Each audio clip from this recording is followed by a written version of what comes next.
for the best actor female critics, Alia Bhatt. Filmfare ভারতের অস্কারও বলে থাকেন অনেকে, কিন্তু সম্প্রতি প্রশ্ন উঠেছে সত্যি কি এই স্বীকৃতি প্রতিভার নাকি স্বজন প্রীতির খেলা। সবশেষ আলিয়া ভাটের জিগরা জয় যেন সেই বিতর্কের আগুনেই ঘি ঢেলেছে। ইতিহাস গড়ে ষষ্ঠবারের মতো সেরা অভিনেত্রীর পুরস্কার জিতেছেন আলিয়া ভাট তার অভিনীত জিগরা সিনেমার জন্য।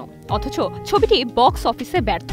প্রথম দিনে আয় মাত্র 4.25 কোটি, যা আলিয়ার গত 10 বছরের মধ্যে সবচেয়ে কম ওপেনিং। সমালোচকরা কিছু দৃশ্যে তার চেষ্টার কথা স্বীকার করলেও দায়ী করছেন গল্প আর নির্মাণকে। তাই ফিল্মফেয়ার অ্যাওয়ার্ড ঘোষণার পরই উঠেছে সমালোচনার ঝড়। কেউ বলছেন আলিয়ার সফলতার গল্প সাজানো সবই নিজের তৈরি, আবার কেউ কেউ বলছেন আলিয়ার কারণেই আজ প্রশ্নবিদ্ধ ফিল্মফেয়ার অ্যাওয়ার্ড। সমালোচকরা বলছেন এবছর আরও অনেক শক্তিশালী অভিনয় উপেক্ষিত হয়েছে। আলিয়ার এই জয়কে রীতিমতো অন্যায় বলছেন তারা। Nirjona Nusrat, star news.